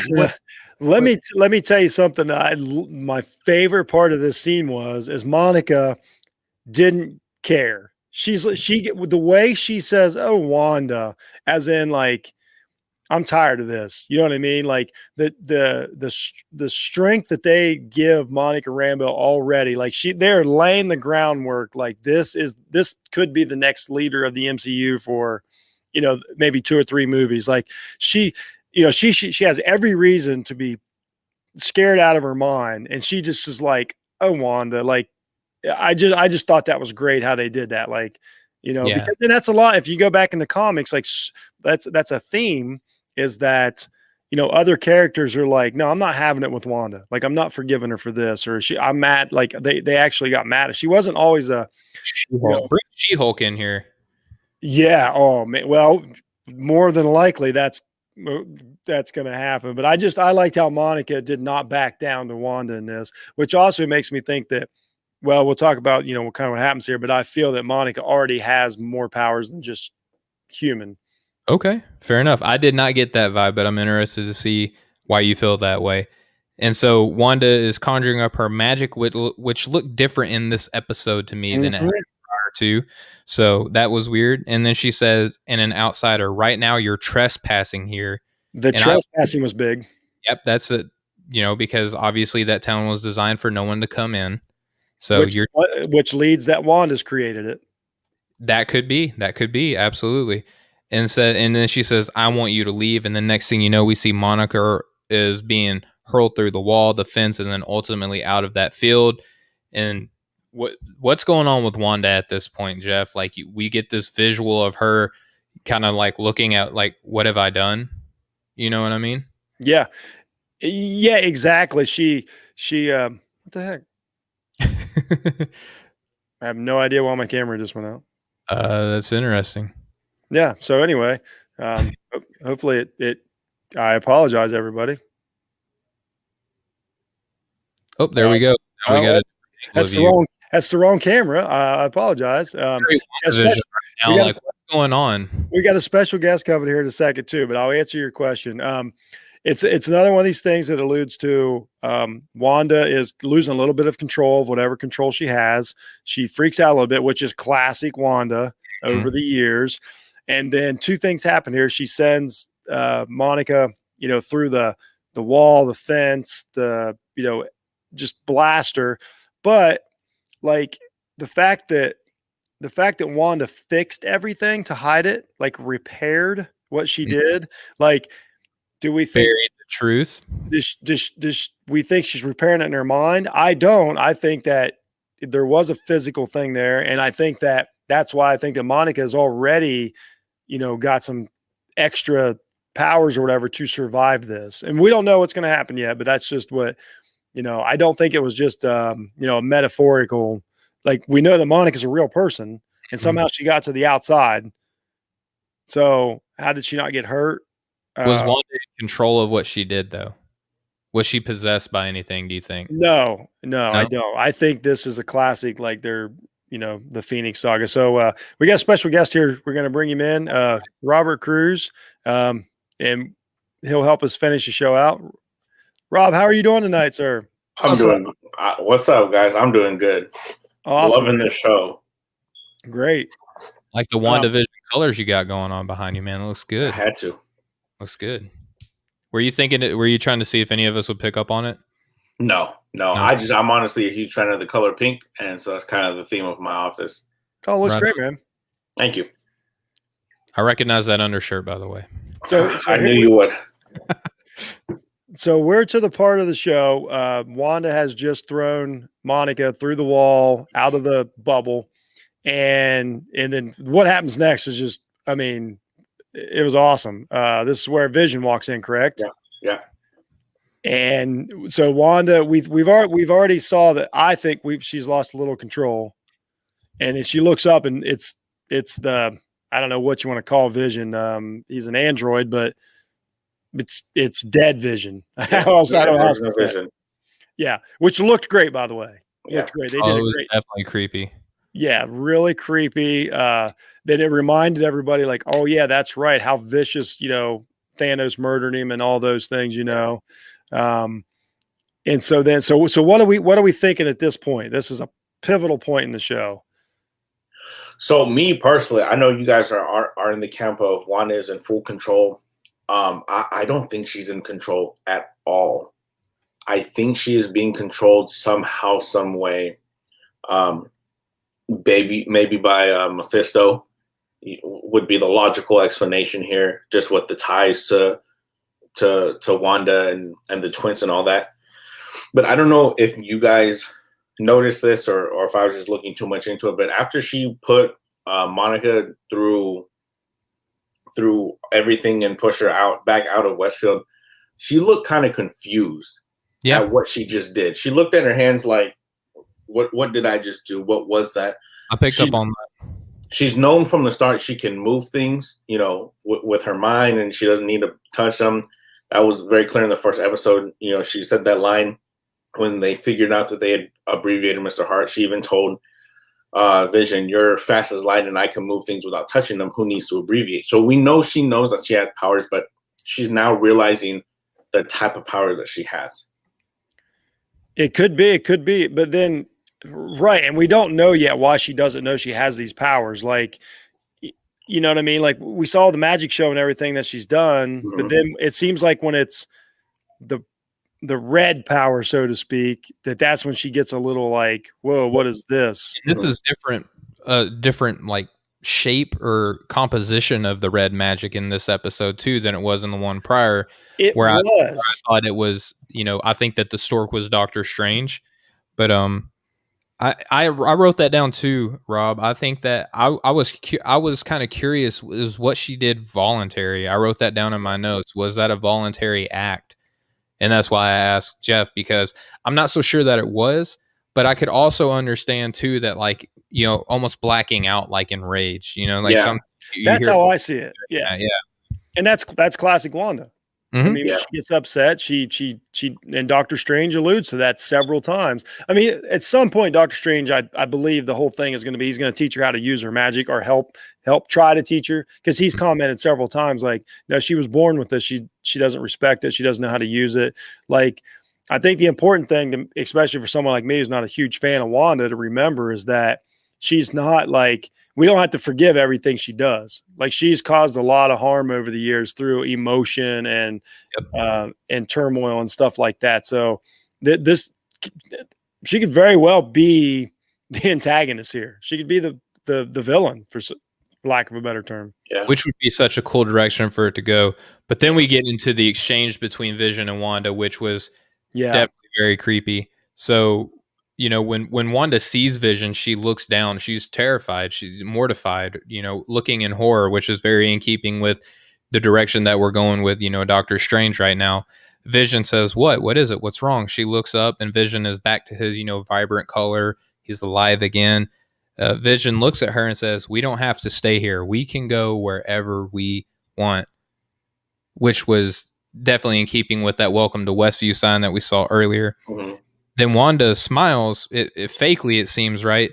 And says, "Yes, very important. Good pickup. No, we can't. This is our home." Then Vision looks at Wanda, and oh my goodness, he looks at Wanda like he's scared. Yeah. Or like he can, almost like he feels that he's not alive, but somehow is kind of moving around and is conscious at the same time, like he's dead on the inside, alive on the outside. Well, we've talked about that. Vision slowly learns these things, and he's become. And we got to remember, he had just had that. It's hard to not hard to remember, but he had just had that weird conversation that alluded to that with Herb and Agnes out in the yard. Like, he's just coming in from that same conversation right after she's done this. So, which is Herb trying to tell them that they're all dead? Did you get that impression? Like, is everyone in this town dead? I didn't get that at first. Wow. Do you think MCU would do that? I'm asking because it's a Disney product and all that. Would they go with something that dark? I don't know. I'm just like, this is me just like, because we know that Vision is dead. We know that Herb is trying to tell them something. And based on this conversation, I'm not so certain that everybody in this town is alive right now. Whew. Which that could be like a Mephisto thing. This could be a Grim Reaper thing. This could be so many different ways going about it. This could be another guy that I want to kind of tease out until the end. But again, Vision is looking at Wanda like, You know what? And there's no children because they definitely wouldn't do that. Yeah, except the twins. So, but they're fabricated. So, oh man. But anyway, so we look and Vision is looking at Wanda nervously, and he says, "Are you sure?" You know, like I just got that feeling, man, that like Vision is like kind of just being pulled along for the ride and isn't even having a good time, even though it's Wanda. Yeah. That's why I think he's back to the Jarvis level. I think he's back to it like more of an operating system. Like I picture him more in like Tony's helmet right now than I do as a being. Yeah. And then Wanda says, "Oh, don't worry, my darling. I have everything under control." Yeah, she got they did a great job by Elizabeth Olsen at the end of this. She like won the episode in 2 minutes of acting. It was a great job. It was tremendous. And then we get the cutscene to Geraldine's being attended to. She says, "It's Wanda. It's all Wanda." And then we go back to Wanda and the family. And what a cool time to throw in some Jimi Hendrix into the show. They start playing Voodoo Child. Yeah. And Wanda's like, "Hey, what do we want to watch, you know, as a family?" And I'm kind of curious what you guys think, because this is in the 70s, maybe even late 70s. Are they about to watch Hulk Hogan? Because this is his intro music. Are they about to watch wrestling right now? I don't think so. I don't know if there is a show they were going to watch. That was kind of weird when she's like, "What do you want to watch?" Because so here's a theory. Like my wife ran this by me the other day too that I picked up on. So we just talked about this whole show, and all this has happened from start to finish with all these episodes. And what are we like a day or so? The twins were born in 8 to 10 hours or something like that. Yeah. So my wife thinks that like Wanda is doing this, but the one thing she definitely can't control is time. Like she wants to drag this out, but she's mismanaging the time of it. And that's why things are getting away so quick. Like, she's just not controlling it enough, but I don't know. No, I think, so it goes back to, I still don't think she's in control. I think that somebody is controlling her, and these little things are bringing her back to reality. First with the toy helicopter that we find out was a Sword drone in this episode. She sees the orange or the red and yellow, the Iron Man colors. Next was, what was another one that brought her back?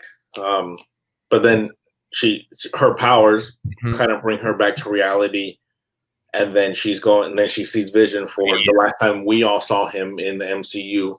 That gray, those gray eyes. He's dead. I think slowly, the more things happen. Oh, the thing with Pietro, when Geraldine has said, "Oh yeah," that's another thing that is bringing her back to. It's reminding her, because so all this is immediately post Hulk snap, because you figure we've been through 3 episodes of WandaVision, the show within the show, so they've all watched 3 episodes so far, and most shows typically run on a weekly basis. So it's 3 weeks post snap, post return snap, and they've already ran through 3 episodes. That's huge that you brought up that 3 week from everyone being brought back together, which they did make it a point to let everyone know that you're coming back 3 weeks after everybody else started coming back. What a good catch. So I think little by little, that reality that Wanda, because this is everything, the last thing that she remembers is Vision being dead, Pietro dying. So each little thing that is from the MCU reality is bringing her back to reality, and she's seeing more and more of what life really is. That's my take on it. Well, another thing too that I guess order of the events in the MCU with Iron Man, and then with Vision dying, and Pietro too. Like all that was in chronological order, the timeline.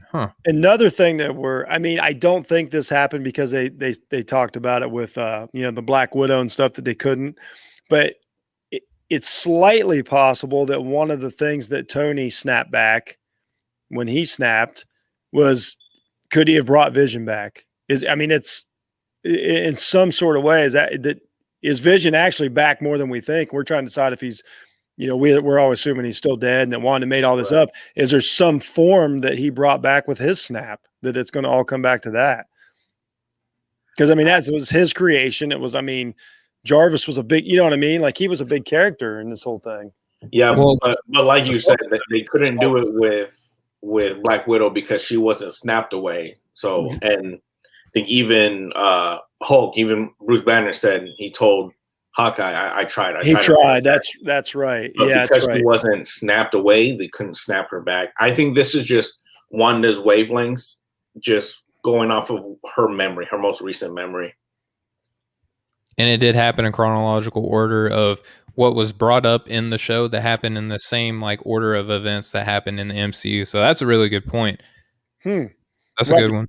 I mean, we have to keep track of the timeline now and see if it stays with whatever they mentioned that kind of snaps Wanda back to reality, because it's almost caught up. So like maybe this reality that's existing is coming to an end based on what's has happened in the timeline. So that's interesting. So one thing I wanted to bring up though, guys, real quick was when Voodoo Child came on at the end of the episode. Again, Marvel never does anything on accident. I think Brother Voodoo is coming in next. It only makes sense, and if not, they want us to think he is for sure, which is cool. I mean, that's a totally different character, not something run of the mill, and but I'm more and more I'm starting to think that they're just trying to throw us off the path, throw us off the trail, and that it's just Wanda. It's classic Wanda. Sorry about the echo, guys. I don't know why that's happening. You're okay, brother. I didn't even notice it. Yeah, but so sorry, it's driving me nuts. I apologize. Okay. But real quick before we get into predictions,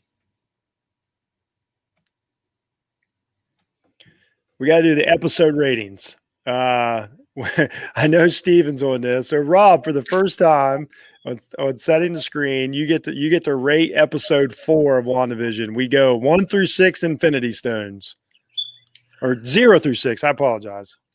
So it's tough because I was in the same boat as you guys. The first few episodes, where the first episode was great, second episode was amazing, third episode was good, and then each episode I've had to go back and reevaluate.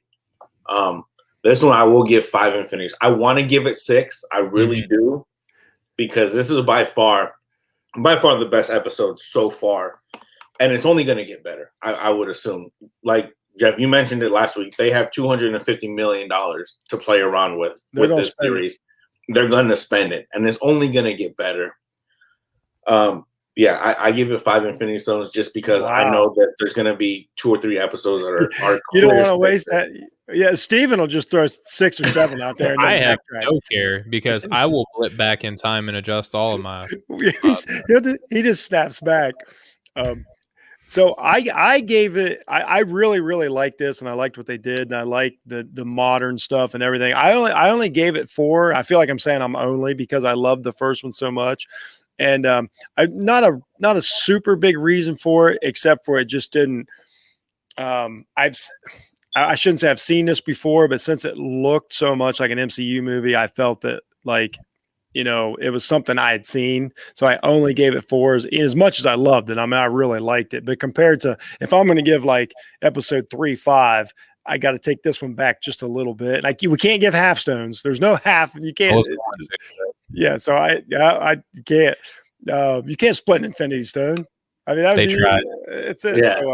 Yeah. So, exactly. So I went with 4, even though I really did love it, and I thought they really did some cool stuff. And if nothing else, Jimmy Woo was worth 4 Infinity Stones. I love him more and more the more I just a great job. Perfect. Yeah. Like, when they cast him in Ant-Man, they kind of wasted him, but it has paid off so much now. He's great. He's really doing a great job. So, all right, Steven, me and Rob been talking to you all weekend about this. I got to hear your thoughts. What do you rate episode 4? Well, first off, I don't want y'all to dismiss my music at the end of it, alluding to what's going to happen, because in the last episode they played Daydream Believer by Monkeys, and this episode definitely came across as like a Daydream Believer type episode. So I do think that Brother Voodoo is going to show up. You heard it here first. But I'm gonna, Rob, as much as I want to split between the both of you guys, since Jeff just crushed my dreams and told me I can't, I want to go to 4 just because that this was kind of a rehash episode, but a director's cut. So like it was. Yeah. It talked a lot about what we had seen already with Wanda and Vision. They kind of strung us along a little bit with Hayward at the beginning of the episode, which I'm still kind of like, what the heck? Even at the end of this episode, you almost forget that Hayward was in this entire show, right? So, which I think is a really good job by them. So I would give it 4 just because it's a rehash episode. It wasn't as action-packed as I was hyping it up to probably be at episode 3 one that we did. I was like, they have no other way that they can string this along. Things are going to pick up. And at the end of the episode, it kind of did, which kind of bumped it up from a 3 to me. End of the episode was wonderful. Yeah, the end of the episode bumped it up from a 3 to a 4 for me. But just for the fact that most of the stuff we saw with just a couple extra little hidden details, I'm going to give it a 4. Yeah, I think that's fair. I think that's fair from both you guys. It was good, and it's also setting up so many other things. We talked about it. It's touching on the new Thor. It's touching on probably Guardians of the Galaxy. Captain Marvel. All of these things. So it did more for the MCU than just the show. I think it, and then just solidified these characters. I mean, Jimmy Woo.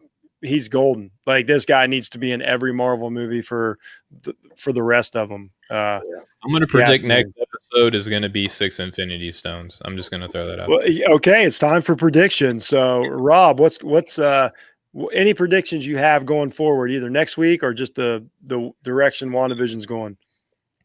So I think this is their way to lead into the multiverse. It's a known thing that's coming. We've talked about how Doctor Strange even mentioned Wanda not appreciating her powers because she was born with it. She didn't have to learn anything like that. Where they come from. Yeah. So that's going to go straight into that. And we know Doctor Strange in the multiverse. That's a whole movie coming out. I think AIM is going to be a huge part of Phase 4 and possibly even Phase 5 because we've been through. This is Phase 4. We've been through 3 phases of Hydra. Like, Hydra is cool and all, but it's getting kind of repetitive. I kind of agree. They're leaning towards Hydra, but to me, it just feels like they're just not going to do that. But right. They got to come with something. I think it's a bait and switch. Yeah. They got to come up with something new. And AIM is the next logical thing. Again, I don't think Wanda is control. I don't think she's in control at all. I think it is her brainwaves are. She might be putting all this together in a sense, but it's going off of just her most recent memory. And the more she sees and hears from the MCU reality, Pietro dying, the Iron Man colors, she's becoming more and more aware of the actual reality of what her life was pre-snap. And I think her saying, I've got this under control, is her realizing, okay, I'm not in control here. This is something else, but now I'm starting to remember the powers I have. I'm going to get this under control, and I'm going to. Oh, I see. You're going kind of the opposite direction. That she's the one figuring it out. Yep. Yeah. That's very well could be. Because if I can say real quick, anytime that Vision starts to kind of catch on that something like in episode, I can't remember which one where he's walking up to the couch. She says, I forget what she says, but he says, that something's not right here. And then it cuts back to him behind the couch and him saying, episode 3, him saying, well, we're in uncharted waters. I don't think that's her. I think that is, in my opinion, it's AIM saying, hey, hold on. They know too much. Let's back it up. So when we did episode 1, I said that I thought somebody had, remember, Steven, we talked about it, I thought somebody had Wanda captives, for lack of a better term. And that kind of goes back to that theory that I've gotten off of. So that obviously that makes sense to me, that we're still in that. Somebody's manipulating Wanda. What do you think, Steven? You talked about your boy Voodoo showing up. Yeah. So there's still a couple of characters that weren't even on the whiteboard that have been in the show. So that's something to keep an eye on too. Like the mailman, the couple in the commercials, who was it? Dottie wasn't up there. And then the doctor too that helped deliver the kids. He wasn't Right. identified on the whiteboard either. So, and then we obviously know that Agnes, or she has a profile up there, but no driver's license. So I don't know. I think that moving forward, I predict that Agnes is going to continue. I think that she's going to end up being that mentor. I know that it feels like she's probably going to be a villain in this because of the questioning. The library is going to play a central figure moving forward. We're going to find out that that is where people are starting to figure things out based off that welcome sign. And I think that next episode is going to be so crazy. And I think since we didn't get that 80s episode, that we're going to get it in this one, because now everyone is caught up to where we are. So that next weekly episode that Rob is talking about, I think that that's going to be the next episode. It's going to be that Full House vibe that we were teasing last week there, Jeff, because it's just too perfect not to have Elizabeth Olsen in a Full House vibe. Where yeah, it makes sense. And it's going to be interesting to see if we're going to watch simultaneously with Sword. Like, are we going to watch it completely separate, that like we did the first 3 weeks, or are we going to watch it back and forth? There's going to be cutscenes. We're going to be experiencing it. And then I think that there's going to be that intercommunication where something's going to happen, and then Sword's going to be asking the same questions that we're probably thinking in that moment as well. Because I don't know if they'll do that, just because I think, well, there's no way for them to have the foresight to know that was going to be the biggest part of the show. So I wonder if they want to take that away from us. Like we've talked about, we love the show so much because they don't hand feed us information. You know what I mean? And I would hate for them to start, like just as soon as we start recognizing somebody, I don't want them to go, hey, and then looking it up in a book and then figuring it out. I don't want them to do that. And then I think that what we're going to see in the next episode, now that they know that Monica has gone in and come out and she is still alive, even though she was hurled through everything, I think that the Sword people, they're going to send a certain amount of people, probably Wu, probably Darcy. They're going to be sent into the I think that's more likely, that those characters might become a part of WandaVision's world. I think infiltrating. I think we'll get to watch it as a television show. Yeah. That's how we'll do it. So, whew, man. So real quick before we get out of here, we got a couple of recommendations for y'all. We don't want to pass up on that. If my computer catches up with us here, it's had a busy night. Yeah, so what we're going to be doing tonight is we're going to be combining the two different segments that we had. We're just going to throw in a recommended read that Jeff and I had read during the time from when episode 4 aired up until today. And we each Jeff, you only got one, I believe, right? Yeah, I got one, and I had one for you on here. So we've got,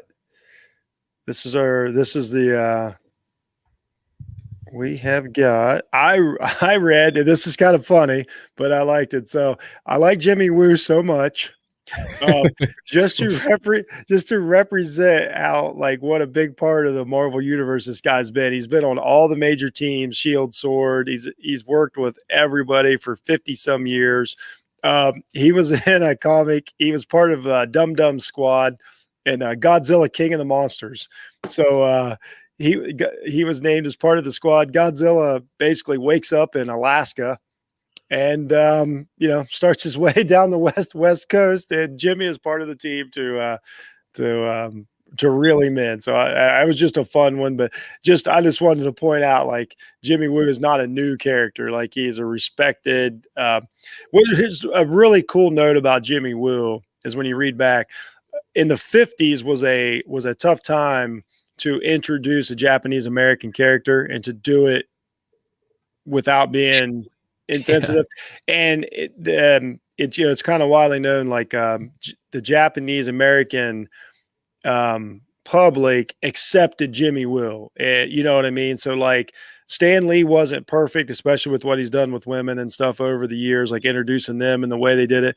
But Jimmy Woo was actually, like, done pretty respectfully, considering the times, like, so close to World War II and stuff. So, that's not a character that made it, all the time in those days, and he did. He's a cool guy, so I just wanted to point that out there. Yeah, Godzilla King of Monsters. It's actually pretty neat. That cover is Godzilla shrunk because he looks like he's regular person size. No, he's not. It was pretty wild.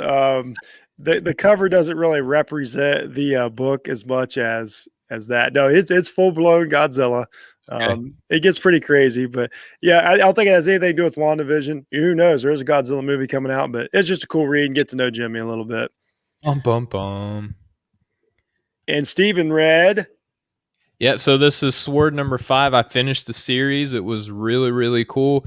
If you guys remember from the last recommended read we had, Beast is a character on here who is a mutant. So again, if WandaVision is sampling from Sword, the industry or the agency, so to speak, there's reason to believe that his Cosmos theory is in full effect here.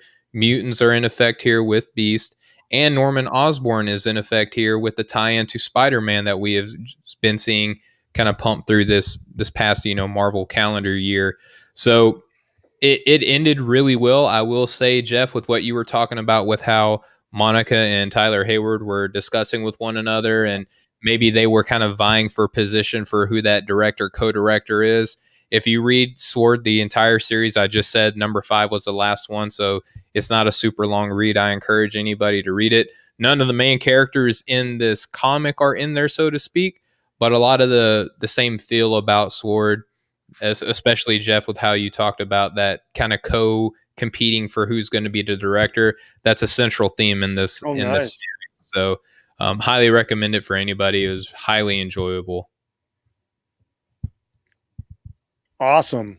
Well, once again, man, WandaVision, how they squeeze so much into the show every week. They're just doing such a great job. And it's long, and we're here for 2 hours. And we rush through it. I swear.